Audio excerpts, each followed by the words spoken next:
Is there a formula for how much insulin to take if you know the grams of protein, the grams of carbohydrate, and the effect of the incretin effect of the Chinese restaurant effect, that would allow you to calculate how much insulin is required for every meal?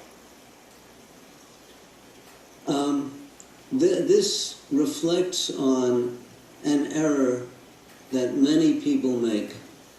It's possibly the most common error that I see in the treatment of diabetes. It's an error made by insulin pump makers in their in the formulas for how you bolus a meal. It's made by parents. It's made by diabetics who take insulin. They say to themselves, well, I know that I need this much insulin per ounce of protein. I need this much insulin for 6 grams of carbohydrate, and I can,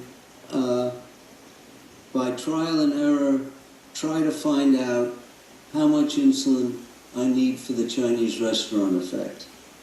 And the trouble is, when you add all these things together, you don't get something that's predictable. Not only that, you can't easily figure out how much you need for the Chinese restaurant effect. Chinese restaurant effect is which is really now called the incretin effect. I invented the term about 20 years before the incretin effect was named. And we know that nutrients of all kinds cause the intestines to make GLP-1, which in a diabetic causes them to make glucagon, which raises their blood sugar.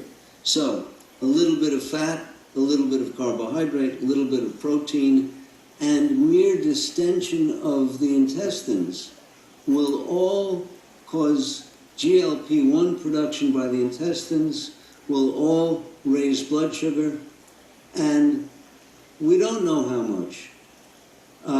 The way to find out is to create a meal that makes sense to you, that you like, and you guess at the amount of insulin using the guidelines in my book, but as the book indicates, these are initial guesses as the amount of rapid-acting insulin that you take to cover that meal.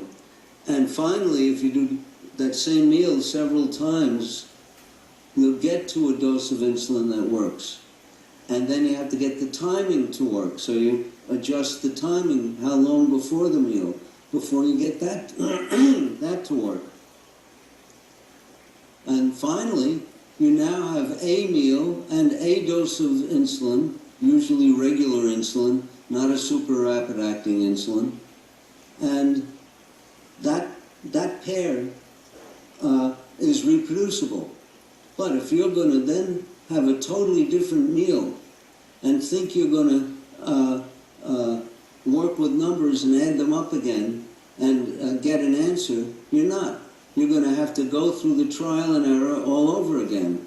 So jumping from one meal to another, changing meals every day, which is what's commonly done in the treatment of diabetes, doesn't work.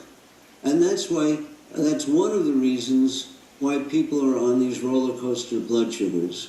They have a theory that somehow they can make an insulin plan that's going to work no matter what they eat. And it doesn't work. You have to set yourself up for X meals, X precise doses of insulin that go with those meals, and don't change them. Yeah. And if you get tired of them, then you have to go through the experiment all over again for the new meals. Yeah. And that's it. Well, we have a handful of meals, but we keep our breakfast. We got a breakfast that Dave loves, and we stick with it. And breakfast is easy because of what you just said. But dinner and snacks with his hunger levels vary. Is more tricky, and as soon as we stray from, if we eat at a restaurant or if we stray from meals that we have knowledge about, what you said is exactly right. The unpredictability comes into play, and we have to really be on our toes. That's right. I have one situation where I have an unusual meal. We go to a particular restaurant.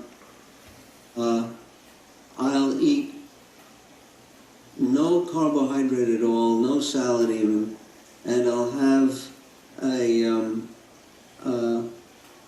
big bowl of steamed mussels. And I'll dip the mussels in melted butter.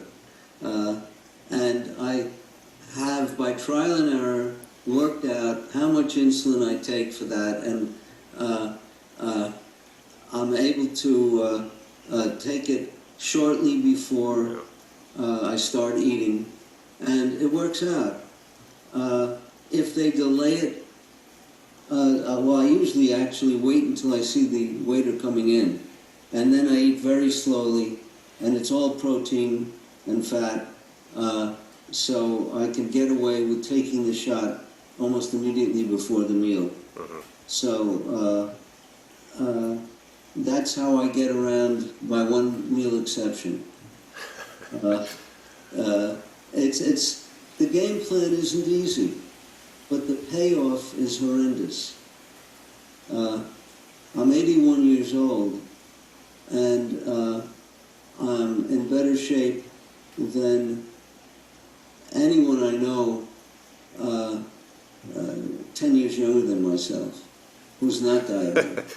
Yeah, maybe 40 years younger. So it's there. To me, these sacrifices are trivial, but I'm lucky. I was never big on food, so I don't make the sacrifices that some of my patients make. But it's a big payoff.